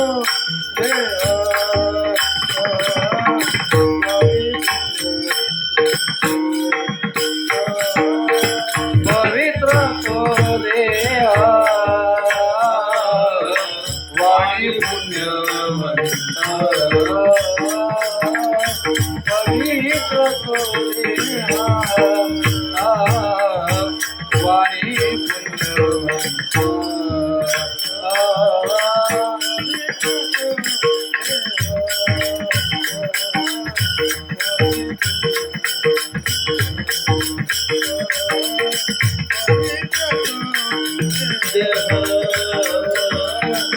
वाणी पुण्यवंत पवित्र तो देह वाणी पुण्यवंत पवित्र तो देह वाणी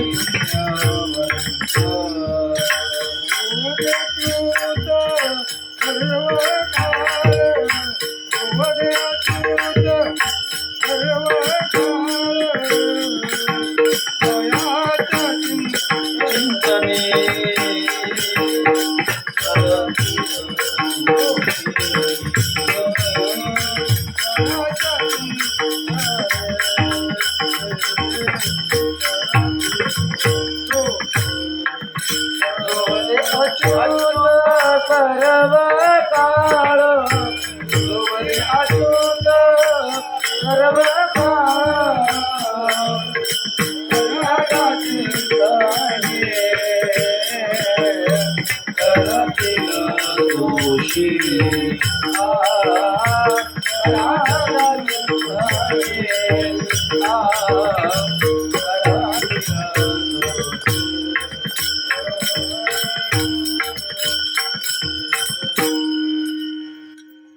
अशा रीतीनं आपण पहिल्या चरणाचा विचारापर्यंत आलो.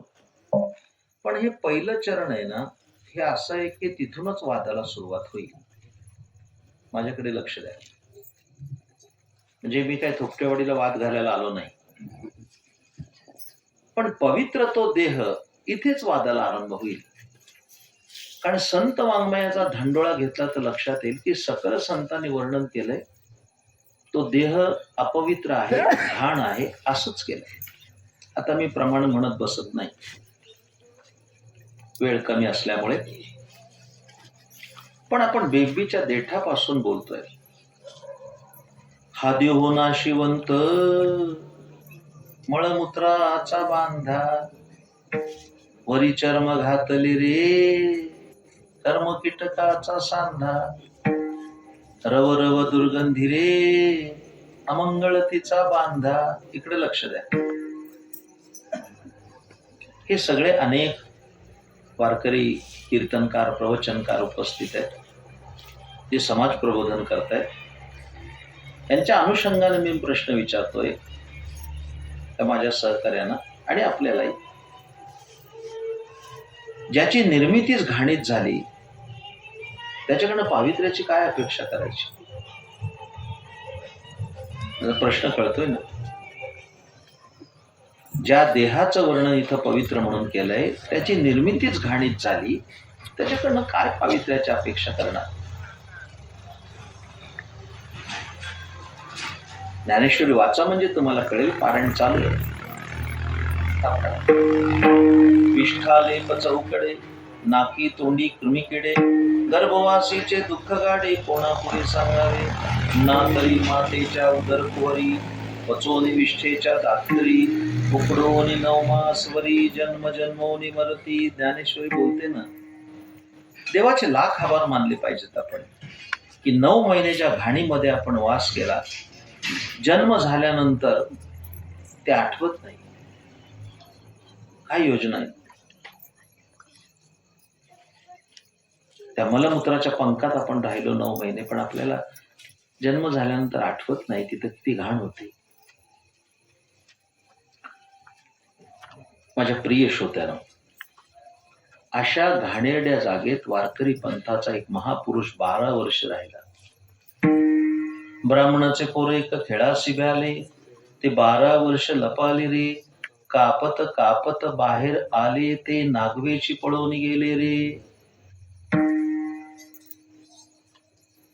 नामदेवांनी वर्णन केलंय. ज्याने भागवत जगाला प्रदान केलं ते महावैष्णव शुकदेव आईच्या उदरात 12 वर्ष राहिले.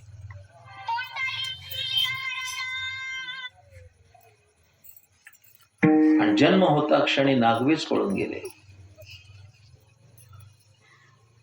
भागवताच्या आरंभीच त्याची कथा आली. इकडे लक्ष द्या.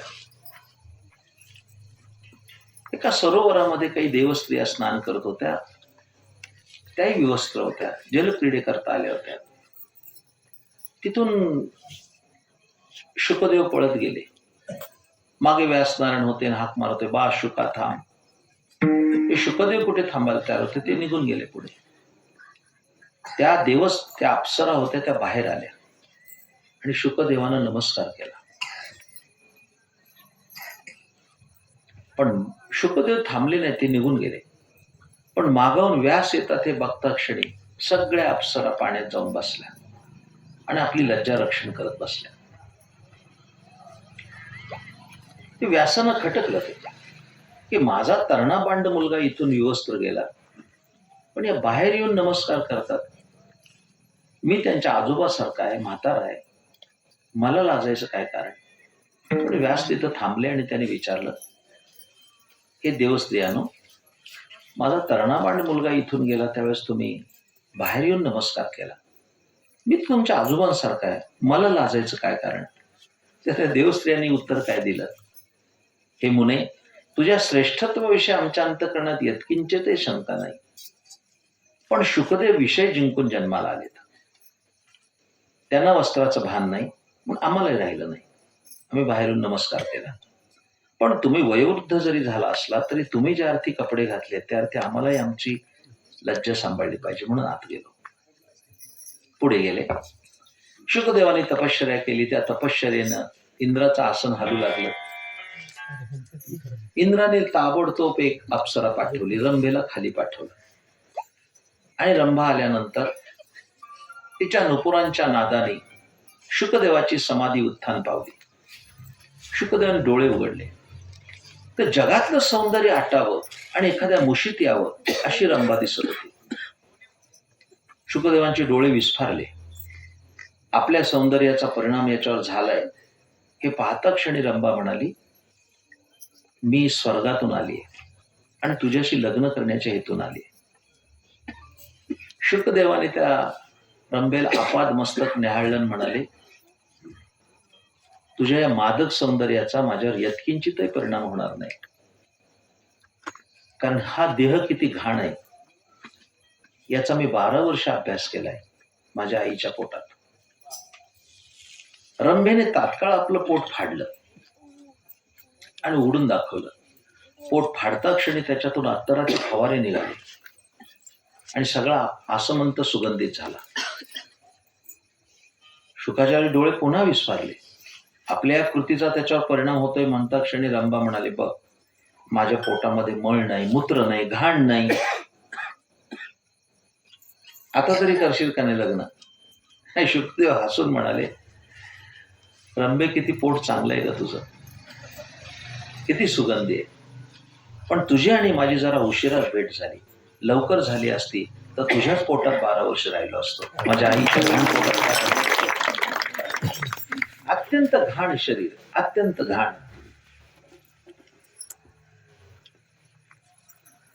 पण वारकरी संत, मी शेवटी फार सुंदर सांगणार आहे, एक फार मोठी गोष्ट सांगणार आहे. पण ते आता नाही सांगणार, लास्ट मोमेंटला बरोबर 10 वाजता सांगणार. ते टॉप सिक्रेट आहे, ते लास्ट मोमेंटला सांगतो. हेतू असा आहे की कोणीतरी उशिरा आलं तर त्याला ऐकायला मिळावं. पण तो पण अर्धा आहे, अजून पूर्ण व्हायचा आहे. म्हणजे उशिरा आला तर त्याला ऐकायला मिळावं आणि मधून जाणाऱ्याला मिळू नये. त्याचा तोटाच झाला पाहिजे. त्यांनी पूर्ण वेळ ऐकलं पाहिजे.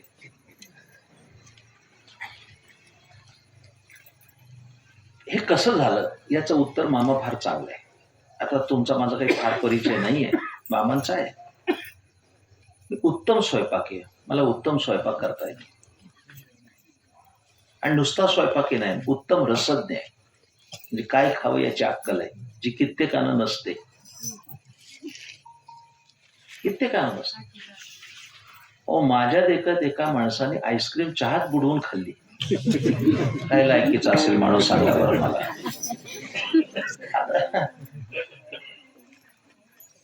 मी माझ्या समोर झालेली गोष्ट आहे.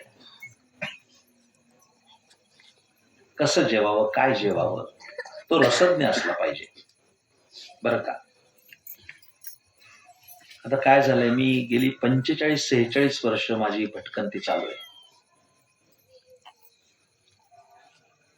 प्रत्येक ठिकाणी जेवावं लागतं, रोज एका ठिकाणी जेवावं लागतं. कारण जेवणाचा अभ्यास झालाय माझा. एक अशी प्रसंग असतो की एखाद्या घरी एखादी बाई असा स्वयंपाक करते, आहा, खेड्यातली बाई असते. तिने पाण्याला जरी फोडणी दिली ना तर ती आमटी अमृतासारखी लागते. बघा, अनुभव आहे. काही तिच्याकडे अशी सुहाना मसाला बिसाला नसतो. पटापट काय तिच्या हातची चटणी बिटणी टाकते, पण ती आमटी काय फुरका मारला तर अशी सुंदर. कारण का, तिच्या हातामध्ये अन्नपूर्णेचा अंश आहे. आणि जी बाई पाकशास्त्राचं पुस्तक घेऊन स्वयंपाक करते, 2 चमचे मोहरी, 1 चमचा हिंग, 4 कढीपत्त्याची पानं, कुठं गेली बरं, ती शोधेपर्यंत फोडणीचा धुरळा झाला. आणि तसली आमटी पिताना गोमूत्राची आठवण नाही झाली तरच नवल म्हणायचं. प्रसंगी प्यावी लागते, काय करणार. भुकेला कोंडा निजेला धोंडा म्हणतात तसं. आमचे मार्गदर्शक परमश्रद्धेय गुरुवर्य बंडा महाराज, म्हणजे आदरणीय तात्यानेच मला एक गोष्ट सांगितली बरं का. त्याला एका घरी जेवायला गेलो, त्या बाईने जेवण वाढलं, असली लाल भडक तरी असणारी आमटी. तात्याने त्याला नाव दिलं रावण आमटी. असली लाल भडक आमटी होती. पण त्या बाईने वाढून जावं का नाही. त्या बाईने तात्याने विचारलं, तात्या तुम्ही किती भाऊ हो, काही कारण आहे का विचारायचं. तात्या म्हणले, या आमटीतून वाचलो तर 3, 2च मोजा आजपासूनच. असले काही पदार्थ असतात जेवायला. पण एखाद्या बाईच्या हातचा स्वयंपाक इतका सुंदर असतो. माझा अनुभव सांगतो, एका घरी आम्ही गेलो जेवायला, फार सुंदर स्वयंपाक केला तुम्हाला सांगतो. जे मला तर दृष्टांत झाला कीर्तनासाठी, इतका सुंदर स्वयंपाक. पहिला आमटीचा फुरका मारता क्षण लक्षात आला की गुड एकदम सुंदर. भाजी तर इतकी सुंदर होती, 3 वेळा खाल्ली भाजी मागून मागून. ती बाई पण उदार होती, चांगली अशी. आता काय हरकत आहे सांगायला, मला अजून एकदा घ्यायची होती पण मी लाजलो. उगीच हावरटपणाचं लेबल नको. चांगली लागली म्हणून किती खाली. काही काही लोकांना तेही भान नसतं. जेवण बिवण झालं, आम्ही बाहेर येऊन बसलो. त्या ताई आल्या बाहेर, म्हणले महाराज स्वयंपाक बराच झाला होता ना, कारण मंडळातून उशिरा निरोप आला. घाई स्वयंपाक झाला. म्हटलं ताई, मी सांगणारच होतो, पण फार सुंदर स्वयंपाक केला तुम्ही. भाजी तर इतकी सुंदर होती की 3 वेळा मागून खाल्ली आणि अजून एकदा मला घ्यायची होती, पण मी लाजलो. ते म्हणलं, अगं बाई कशाला लाजायचं, अजून अर्धी कढई भाजी आणू का वाटीत? म्हणलं आता कशाला, आता जेवण झालंय, म्हणलं आता काही आवश्यकता नाहीये. पण मी या भागात कधीतरी आलो इकडे कुठेतरी जवळपास, तर मी येईन आपल्याकडे, मला तशी भाजी परत करून देईल म्हणे, या. मग त्या बाईने मला प्रश्न विचारला, महाराज तुम्ही कारलं खाता का? म्हणलं, बाई कशाला औषध देता उलटीचं, एक तर पोटभर जेवलंय, मला काही कारलं आवडत नाही, कडू असतं, मी कधी खाल्लं नाही. माझ्या घरी माझी आई आहे, माझी बायको आहे, माझी सूनबाई आहे, 3 बायका घरात आहेत, त्या कधी कारल्याची भाजी करत नाही, मला आवडत नाही आणि मी जन्मात कारलं खाल्लं नाही. तेव्हा ती बाई म्हणली, मग आता कशाची भाजी खाल्ली? 3 वेळा मागून खाल्ली. कारल्याचीच भाजी होती. मी कपाळावर हात मारून घेतला आणि म्हणलं, ती कारले? हो म्हणे, कारल्याचीच भाजी होती. मग मी तिला विचारलं, कारलं तर कडू असतं, ही भाजी सुंदर कशी झाली? मग तिने काय सांगितलं, कारलं कडू आहे, पण मी त्याच्यावर पाकशास्त्राचे संस्कार केले. म्हणजे घरी आणलं, चिरलं, त्याच्यातले बिया काढल्या, त्याच्या शेंगदाण्याचं कूट, खोबऱ्याचा किस, मसाल्याचे पदार्थ, चिंच, गूळ असे पदार्थ घातले आणि ते कारलं गोड झालं. दृष्टांत संपला. आता वाक्य सांगतो ते ऐका. कारलं कडू, निसर्गता कडू, पण त्याच्यावर पाकशास्त्राचे संस्कार केले तर कारलं गोड झालं. त्याने स्वभाव सोडला. तसं देह अपवित्र खरा, पण वारकरी संतांनी त्याच्यावर नामस्मरणाचे संस्कार केले. परिणाम पवित्रची होय, देह त्याचा पवित्रची होय, देह त्याचा पवित्रची होय, देह त्याचा पवित्रची होय. हरिपाठ कीर्ती मुखे तरी गाय, हरिपाठ कीर्ती मुखे तरी गाय, हरिपाठ कीर्ती मुखे तरी गाय, हरिपाठ कीर्ती मुखे तरी गाय.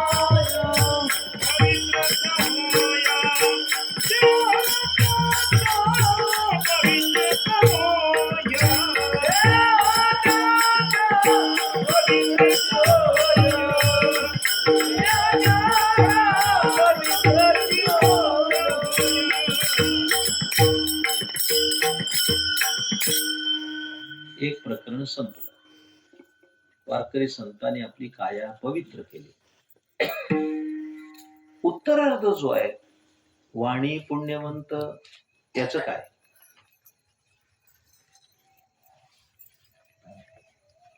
काही माणसं मी अशी बघितलीत, बोलताना शिवी हे त्यांचं क्रियापद आहे. एखादं वाक्य बोलायचं, मग इरसाल शिवी घालायची, मग फुल स्टॉप.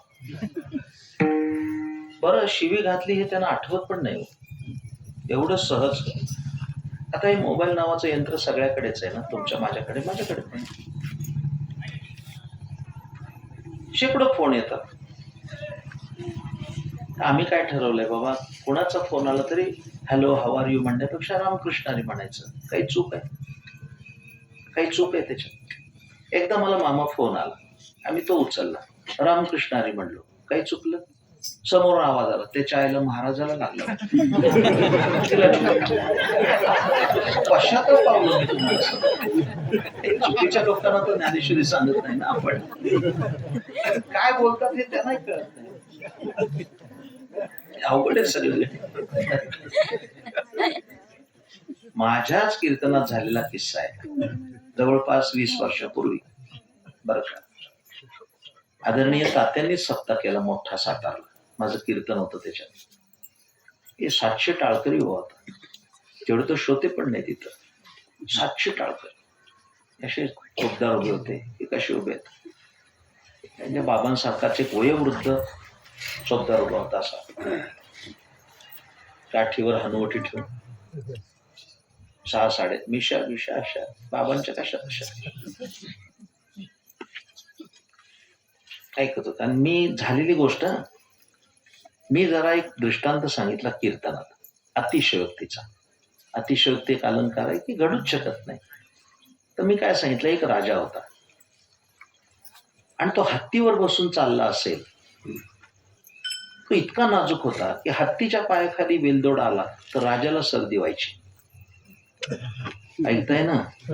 वेलदोडा कोणाच्या पायाखाली, सर्दी कोणाला. मी असं बोलतोच होतो आणि तो चौकदार ऐकतोय असं. मी जसाच म्हणालो की हत्तीच्या पायाखाली वेलदोड आला की राजाला सर्दी व्हायची, तो चौकदार पटाक दिशी म्हणला, आरतीच्या आईला. चालू कीर्तनात बोला, चालू कीर्तनात. हे बाबा कसे हसले, हसले सगळे हसले हो. त्याला कळलंच नाही आपण काय बोललो. आता माझा स्वभाव थोडा कडक आहे, त्याला इलाज नाही, स्वभावाला औषध पण नाही. त्या 40शीत होतो मी. सगळे लोक हसले. त्या चौकदाराला वाटलं आता महाराज काहीतरी बोलणार, एवढ्या माणसात आपला अपमान होणार. पण मी काय विचार केला, आपल्या वडिलांच्या वयाचा, या वयात बसलाय, काठी घेऊन उभा राहिलाय, कशाला बोलायचं. म्हणून मी त्यांना नमस्कार केला. म्हटलं बाबा असं बोलू नये, हे कीर्तन आहे. त्याला पण गिल्टी फील झाला असं. तो त्याच्या देहबोलीतून कळलं मला, त्याला कळलंय असं बोलू नये, हे कीर्तन आहे. मग तो म्हणला, अहो नव्हतंच बोलणार महाराज, पण त्याच्या आईला चुकलंच. गोष्ट संपली माझी.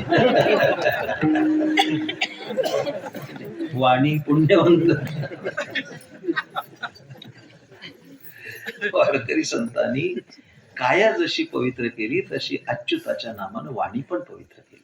माझी सत्यवादाचे तप, वाचा केले बहुत कल्प, मुखी अमृताची वाण, मुखी अमृताची वाण, मोठे अमृताची वाणी, मोठे अमृताची वाणी.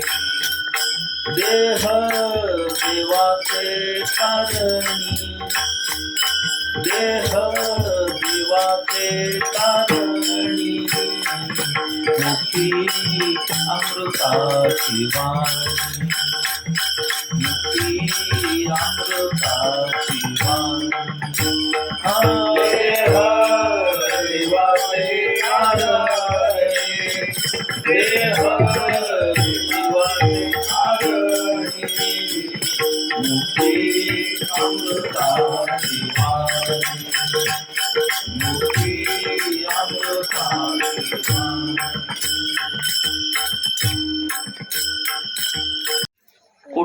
कुठे काही एक आहे एक नाही अशी परिस्थिती दिसते. इकडे लक्ष द्या. काय वेळेला काया पवित्र तर वाणी अपवित्र. कधी काया अपवित्र, वाणी पवित्र. अशी 2 उदाहरणं माझ्या समोर आहेत. एक रामायणातलं, एक महाभारतातलं आहे. ऐकण्यासारखं आहे. इकडे लक्ष द्या. रामायणामध्ये अशी एक कथा आहे.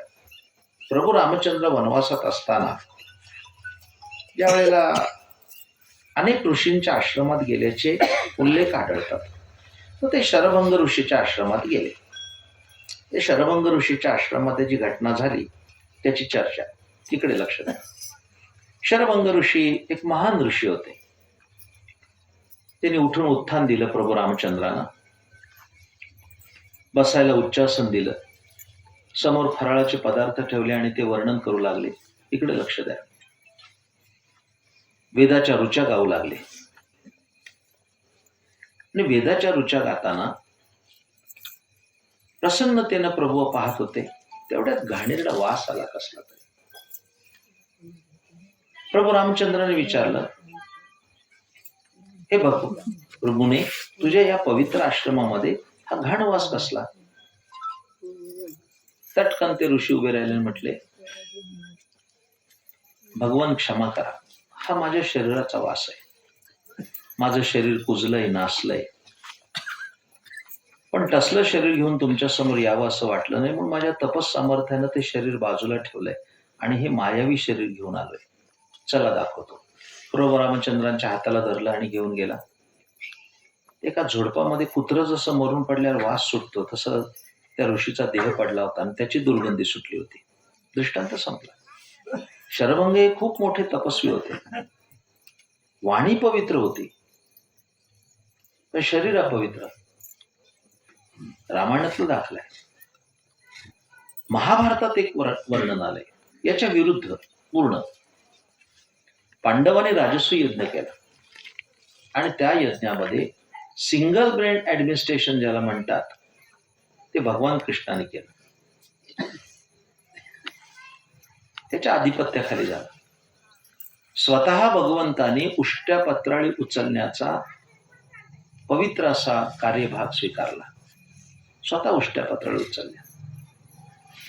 दुर्योधनाला तिजोरीच्या किल्ल्यात देऊन त्याला खजिनदार केला होता. त्या युधिष्ठिर धर्मराजा म्हणाले, अरे बाबा, आम्ही कणाकणांनी गोळा केलंय, हा दुर्योधन सगळं संपून टाकेल, तिजोरी खडाम करेल. भगवान म्हणले तसं होणार नाही, हेतू पुरस्पर त्याला दिलाय मी. कारण दुर्योधनाच्या हातावर मत्स्य आहे. मला हस्तसामुद्रिक येतं, सर्वज्ञ येतो. दुर्योधनाच्या हातावर माशाचं चिन्ह आहे आणि ज्याच्या हातावर माशाचं चिन्ह असतं तो जेवढा खर्च करेल त्याच्या 10 पट परत येतो. पण तुमची संपत्ती 10 पट वाढावी म्हणून त्याला खजिनदार केलाय. काय देवाचं कसं लागतं ते पाहते. आपल्याच हातावर बघायला, आपल्या हातावर दिसणार नाही. ज्याच्या हातावर मासा आहे तो कीर्तनावर कसा येईल? सामान्य ज्ञान आहे. कोट्यावधी लोकात एखाद्याच्याच हातावर मत्स्य असतो. भीमाला ब्राह्मणांच्या पंक्तीवर सुपरवायझर नेमला होता. त्याला ते का तर भेड अर्धाच होता. भीम पंक्तीमध्ये पण 1.25 खंडीची गदा घेऊन फिरायचा आणि ते ब्राह्मण जेवायला बसलेले मध्येच विचारायचा, लाडू कसा घेईल तो, कसा घेईल. पुढे गेला की म्हणायचा जिलेबी, आणि मधून मधून दम द्यायचा. पोटभर जेवा, पात्रात टाकलं तर बघा. त्याचा परिणाम असा झाला मंडळी, 15 दिवसात ते ब्राह्मण असे वाळून गेले. देवाला कळे ना काय झालं. एक दिवस देवाने विचारलं एका ब्राह्मणाला, भूदेव जेवण चांगलं आहे ना? ब्राह्मण लवून नमस्कार केला. देवा काय, अरे काय जेवण आहे? आज सकाळी बदामाचा शिरा होता, असं तूप गळत होता. काय जेवण? तुम्ही असे का झाले? त्यामुळे तुझीच कृपा. म्हणजे अरे देवा, जेवण चांगलं आहे, आचारी चांगले आहेत, वाढपी चांगले आहेत, आम्ही पण पोटभर जेवतो, पण तो जो सुपरवायझर नेमलाय ना तो मध्ये मध्ये दम देतो आणि त्यामुळे ते आम्हाला अंगी लागत नाही. तेव्हा देवाला कळलं हा सगळा उद्योग भीमाचा आहे. ते भीमाला बोलवलं, भीमा इकडे ये. भीम आला. अरे म्हणले सगळे ऋषी येऊन गेले, एक ऋषी यायचा राहिलाय, तो येत नाही, तो पण यज्ञ होणार नाही. भीमाड दंडच, तुम्हाला पत्ता द्या, उचलून आणतो. अरे म्हणले भीमा, तुला काही हाड आहे का रे जिभेला? असं संतापाशी फार मर्यादेनं राहावं लागतं. चल मी येतो तुझ्या बरोबर. तसे येणार नाही ते. म्हणून भीम आणि भगवान कृष्ण गेले. गंधमादन पर्वतावर गंधमादन ऋषी राहत होते. त्यांच्या दर्शनाला निमंत्रण द्यायला गेले. तिथं गेल्यानंतर भीमाने पाहिलं तर गंधमादन कसे होते. त्यांचं सगळं शरीर सोन्याचं, फक्त तोंड डुकराचं. मी म्हण काय विलक्षण माणूस आहे. आणि देवाने याला बोलवलंय जेवायला. आता देवाने सांगितलं, निमंत्रण दिलं, भूदेव मुनीवर आम्ही यज्ञ केलाय, आपण जेवायला या. स्वागत केलं. त्या मुनीने म्हटले, अरे पांडव हो, तुमचं भाग्य किती की तुमच्या योगी जपी तपी ऋषी मुनी संत महंत आयुष्यभर प्रयत्न करतात, हा स्वप्नात येत नाही. तो तुमच्या यज्ञामध्ये पत्रावळी उचलतोय, काय तुमचं भाग्य आहे. मला यायला आनंद वाटला असता यज्ञाला, पण असलं तोंड घेऊन मी येणार नाही. इथूनच आशीर्वाद देतो, तुमचा यज्ञ यशस्वी हो. आशीर्वाद दिला गंधमादनाने. बरं वाटलं भीमाला. उलट भीम म्हणलं, बरं झालं, सुंटी वाचून खोकला गेला, येत नाही म्हटले. निघाले परत. बरं यावं ना परत. आता 5-50 पावलं भीम आलं आणि परत त्याच्या डोक्यात काय आलं, फाजील जिज्ञासा माणसाला अडचणीत आणते. परत गेला आणि त्या मुनीला विचारलं, हे मुने, तू एवढी तपश्चर्या करताय, तर तुमचं तोंड का डुकराचं झालं? काही कारण आहे का विचारायचं? काम झालंय ना आपलं, हलून जावं का नाही? त्याला विचारलं, का तुझं तोंड? तर त्या ऋषीने सांगितलं, मागच्या जन्माचं पाप भोगतोय बाबा भीमा, काय करणार आता? सगळं शरीर सोन्याचं आहे, तोंड बघ माझं असं आहे. तरी यावं का नाही? तरी खोदून विचारलं, असं कोणतं कर्म केलं ज्यामुळे तुला हे तोंड आलं? तर म्हणला, मागच्या जन्मात मी ब्राह्मणाच्या पंक्तीत दम देत हिंडत होतो, त्या कर्माचं फळ आहे. तेव्हा देवाला का त्या भीमाला कळलं की देवाने इथं आपल्याला का आणलं. दृष्टांत दोन्ही संपले. शरभंगाची काया अपवित्र होती, वाणी पवित्र होती. गंधमादनाची काया पवित्र होती, वाणी अपवित्र होती. पण वारकरी संतांनी सर्वात मोठी सम्यक क्रांती काय केली? तर अच्युताच्या नामानं काया आणि वाणी दोन्ही पवित्र केली. लक्षात ठेवा. आणि असे जे संत असतात त्याच्या संबंधीचं वाक्य सांगतो मी. तुम्हाला सांगितलंय, शेवटी सांगतो, लास्ट मोमेंटला सांगू का? तुकोबारायचा सदैव वैकुंठ गमन सोहळा, हे सगळे अभ्यासक आहेत, खूप अभ्यास करणारे लोक आहेत, विद्वान आहेत. त्यांच्या दृष्टीने एक वाक्य सांगतो. अरे जीव ब्रह्म होणं हे नवल नाही. कानाची रंध्र उघडी ठेवून ऐका. जीव ब्रह्म होणं, जीव तर ब्रह्मच आहे. ममय वंश जीव लोके जीव भूत सनातना, गीता बोलते. जीव ब्रह्मच आहे, ब्रह्माचा अंशच आहे. जीव ब्रह्म होणं नवल नाही. तुकोबाईने काया ब्रह्म केली, हे सगळ्यात मोठं आश्चर्य आहे. लक्षात ठेवा. ब्रह्मभूतकार भाग्य तरी ऋणी देवाईचा, याचा परिणाम काया आणि वाणी दोन्ही पवित्र केले. असे जे संत असतात, आता वाक्य ऐका, ते संत हयात असताना, असे संत जिवंत असताना त्यांच्या दर्शनानं मुक्ती मिळते. आणि असे संत निजधामाला गेले की त्यांच्या चिंतनानं मुक्ती मिळते. तयाच्या चिंतने करतील दोषी,